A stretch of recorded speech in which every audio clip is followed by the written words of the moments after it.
Dear little Lou, your world feels big and scary and overwhelming, and you just want to hide.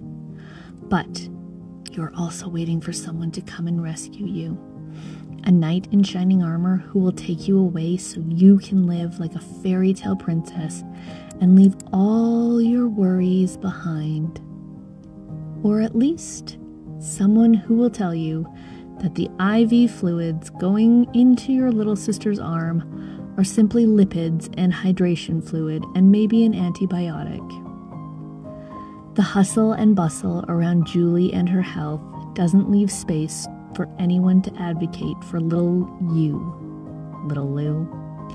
There's therapy and hospital visits and medication and making sure that she has the right food.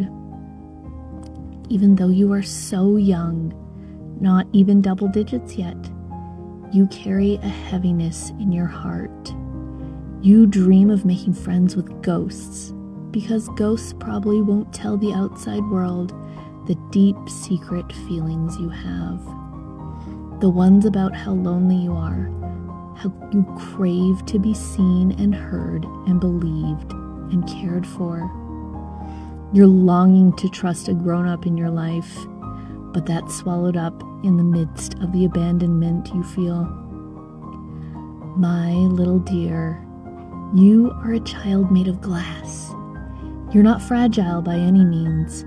You're as strong as steel and tough as nails. But you're see-through, sweetheart. They glance your way, and they cannot comprehend the desperate, wide eyes staring back at them. The adults see your big brown eyes and think you're adorable. Nobody suspects how lonely and desperate you are. I know you yearn to be rescued. You are desperate to find a new family, one that has the physical, emotional, and mental availability to simply take care of you wholly and completely. This deep urge to be taken care of will last. It'll carry on well into your adulthood. It might never leave. You know your younger sister is so sick.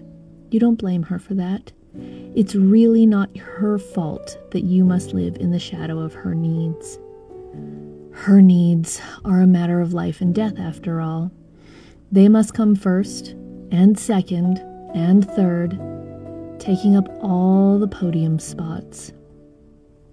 It makes you tragically resourceful.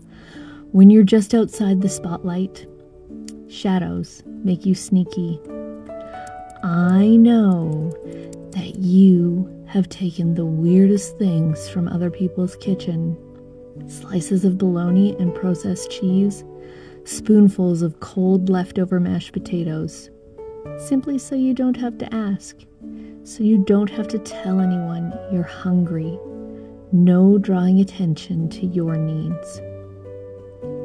I see you. I see the way you shrink yourself, holding your breath and your needs tightly inside because there simply isn't room for them.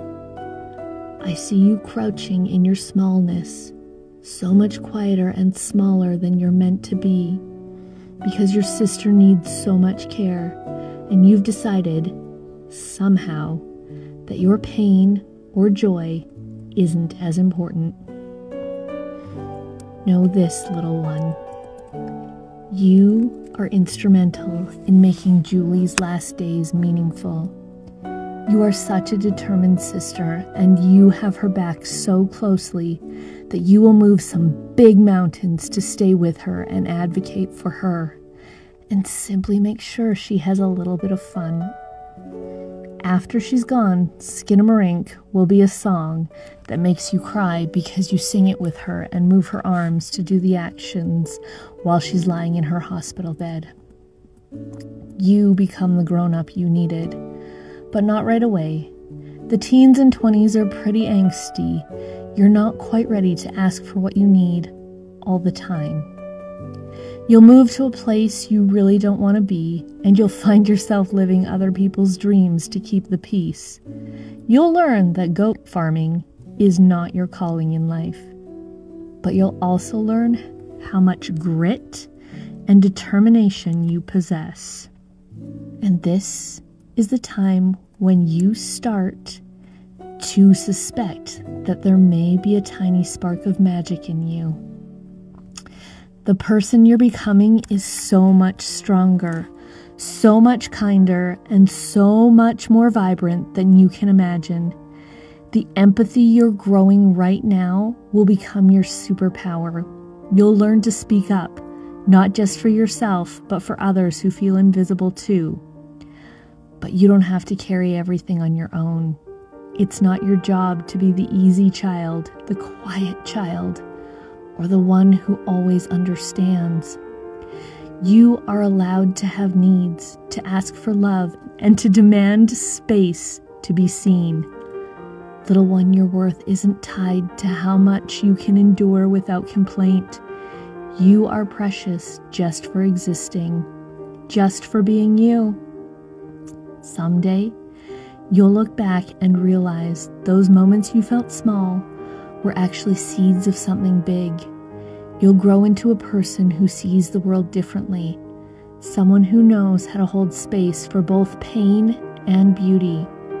And in the process, you'll learn to hold space for yourself too. You'll step into the main character of your life. Much love and big cheers, Grown Up Lou.